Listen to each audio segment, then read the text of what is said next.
What's going on, everyone? Welcome back to another episode of Primetime Sports Podcast, hosted by Joey Larry. So in this episode, it's going to be a big breakdown of the NBA Draft. I'll give my thoughts on some of the picks that I wanted to highlight.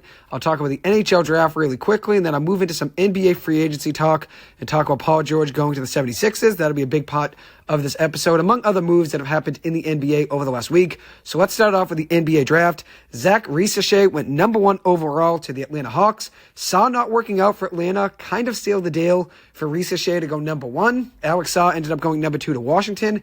But France did have a ton of draft picks over the last few years go in the top 10.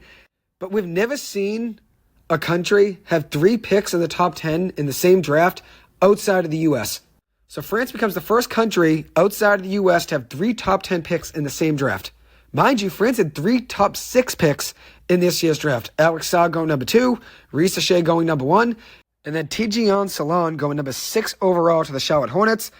So that just wraps up a very successful draft for France. And obviously the last couple of years, France has had a lot of talent in the NBA draft. Victor Wembanyama going number 1 overall last year. Bilal Coulibaly going top 10 to the Washington Wizards last year. There's been a lot of talent from France going to the NBA over the last few years, and a lot of those guys are being top draft picks like we saw in this year's draft.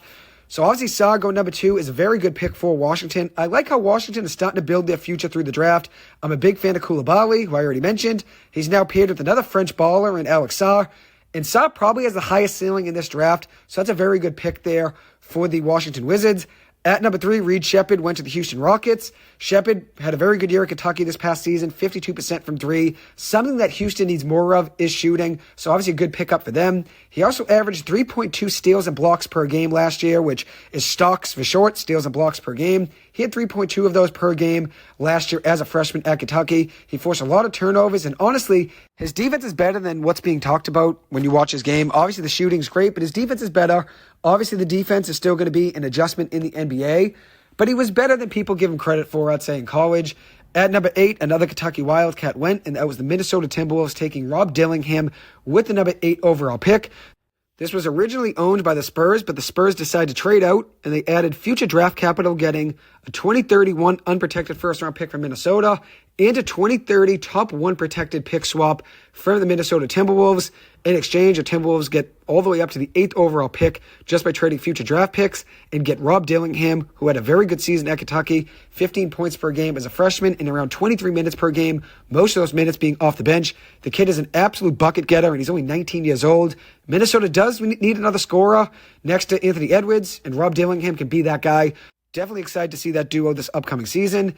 At number 9 was a surprise pick. The Grizzlies took Zach Edey with the 9th overall pick out of Purdue.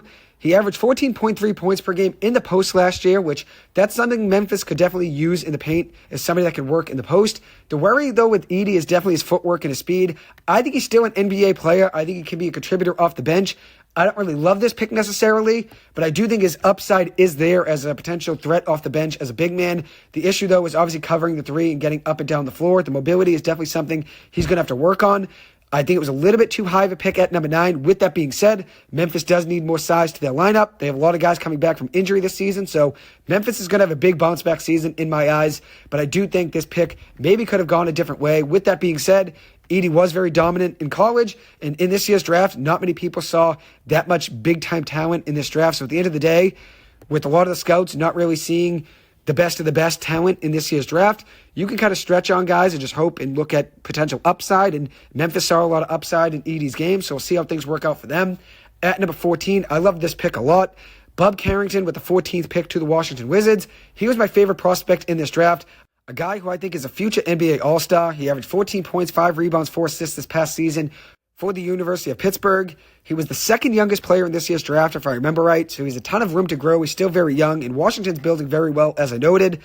Then at number 15, another pick I want to highlight is center Khalil Ware going to the Miami Heat with the 15th overall selection. He was a big man out of Indiana, had a very good season this past year, 16 points, 10 rebounds, 2 blocks as a sophomore, shot 43% from 3 on around 1.5 attempts per game.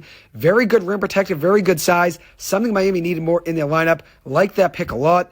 Then at number 16, another pick I'm a big fan of, Jared McCain going to the Philadelphia 76ers. McCain is a very good guard, a guy I'm a big fan of. He's a pure hooper who I think is a good shot as a Rookie of the Year candidate. A lot of people hate on him for being himself and always having a good time dancing on TikTok and everything he does on social media. But if he's comfortable being himself, having a good time dancing, and he's a great scorer on the court at the end of the day, I don't see any problem with it. I know people criticize him for that, but at the end of the day, this kid is an absolute hooper, a pure bucket, and I'm excited to see what he does in that Sixers lineup. Don't sleep on his talent. At number 17, the Lakers got a huge steal, getting Dalton Knecht with the 17th overall pick out of Tennessee. He shot 38% from three in his college career. To get him at 17th is probably the biggest steal in the entire draft, I would say. He's going to be a contributor off the bench immediately for the Lakers. Knecht will definitely help LeBron a ton. LeBron has always succeeded in his career with shooters around him, and getting Knecht at 17th is definitely huge. Whether he's a starter or off the bench, which I think he's going to be more off the bench, but whether he's a starter or off the bench, he's going to contribute to their lineup either way, whether it's off the bench or in the starting lineup. I do expect him, though, as I noted, to be a player off the bench.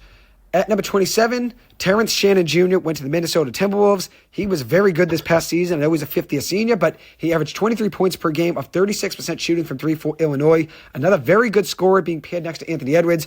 Minnesota definitely had a very strong draft.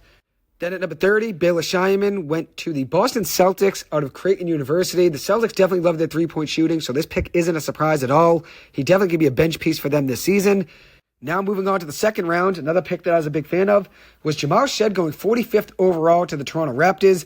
He was a big-time guard this past season for the University of Houston, had a very good college career, averaging 13 points this past season, of 31% shooting from three, 6.3 assists per game, and 2.2 steals per game. I love what the Raptors did in this draft, getting Jacoby Walter out of Baylor, then adding Jamal Shead. If you look at what they did with these two picks, you're getting a guard that has very good scoring potential in Walter, and then obviously a guard in Jamal Shead who has very, very good defensive abilities, one of the best defenders in this entire draft. A very underrated pick, getting him at 45th overall. The value is definitely huge there, and he's a player who I think is going to be a contributor right away, day one in the NBA. I also think he has the potential to be an all-defensive player in the NBA at some point in his career. I really do. I think he will be one day.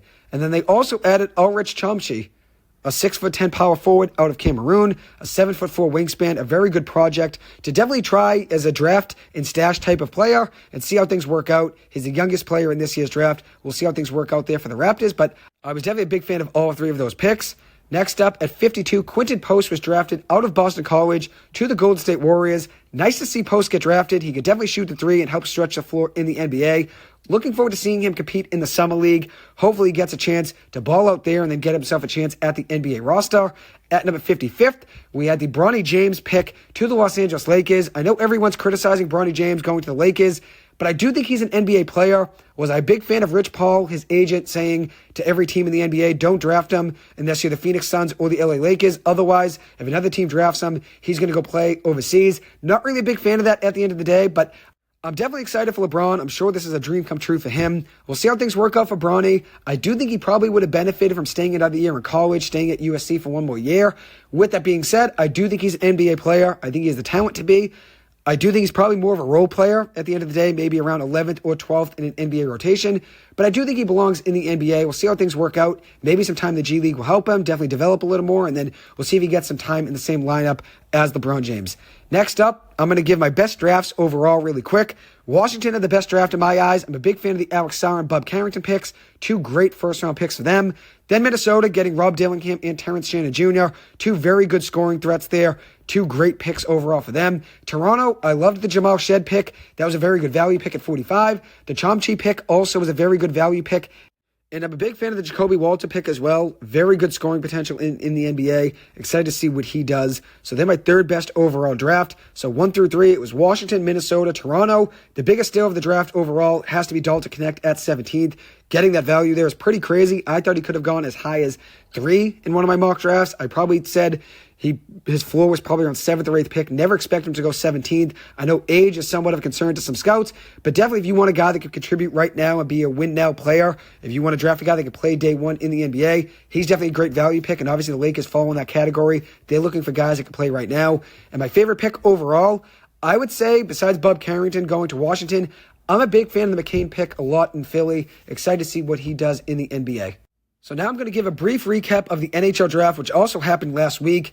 Number 1 overall, no surprise, Macklin Celebrini out of BU going to San Jose. Had a very good freshman season, was the Hobie Baker Award winner for a reason. 32 goals, 32 assists, 64 points in 38 games this past season. He did just sign his 3-year entry-level contract with the San Jose Sharks, so he's not going back to BU for another season. But he definitely is ready right now to play in the NHL. We'll see how things work out for him. He's a guy that I'm very high on, but he was my number 1 overall prospect in this year's draft.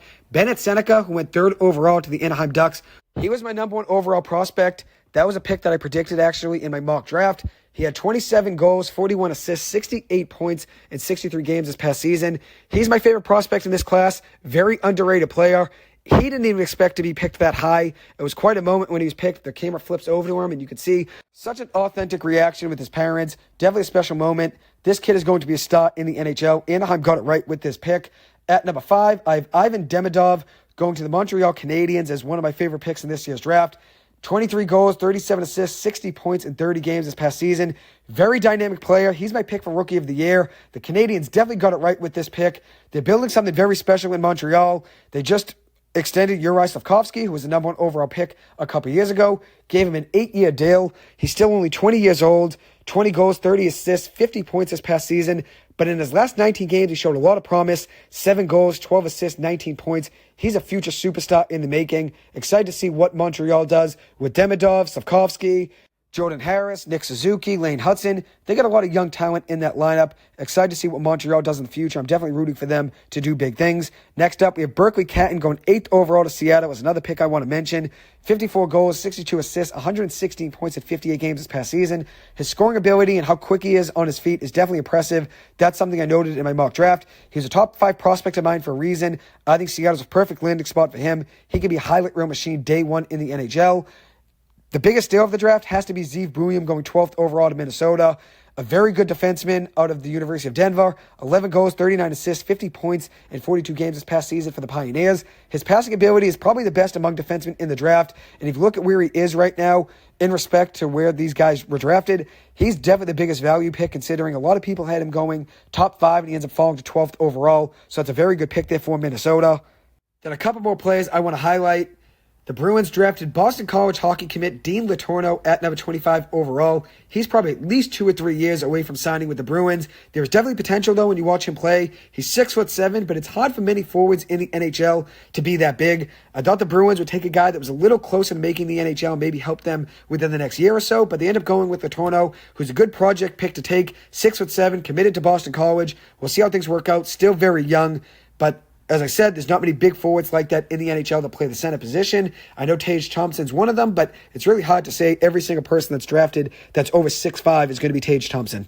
Then at number 26 overall, Liam Greentree went to the LA Kings. 36 goals, 54 assists, 90 points in 64 games this past season in the OHL. His skating could still use a little bit of work, which I think he's a good skater, but he could definitely use a little bit of work there. But he's 6'3", 214 pounds. He's also a captain of that OHL team he was playing on, which is very impressive. It's good to see he's a leader. He does need to work on skating a little bit and maybe defense, but great hockey IQ, which is something that a lot of scouts are definitely excited with. And he's also a big guy as well. I think that was a very good pick there for the LA Kings at 26th overall. So my biggest steal of the draft, like I already noted, was Zeev Buium, a defenseman from Denver going to the Minnesota Wild with the 12th overall pick. But 2 other picks I'm a big fan of. Ivan Demidov going to Montreal at number 5 is great. And then also Beckett Sennecke going number 3 to Anaheim. Those are 2 players that I'm very, very excited to see play in the NHL. Sennecke is a guy that I think is going to be electric. I think he's one of the most underrated players in this class. And then Demidov's a guy that is just so fun to watch, very dynamic. Montreal definitely got it right with this pick, and he's my pick for Rookie of the Year right now heading into this NHL season. So there are my thoughts on the NBA and NHL drafts. I was originally going to talk about the NBA free agency moves that have happened over the last week or so, but I'm going to put that in a different episode. So that's going to wrap up this episode talking about the NBA draft and the NHL draft. Thank you guys so much for taking the time to listen to this. As always, I appreciate it. I hope you guys have a good one. I'll see you guys in the next episode. Thank you.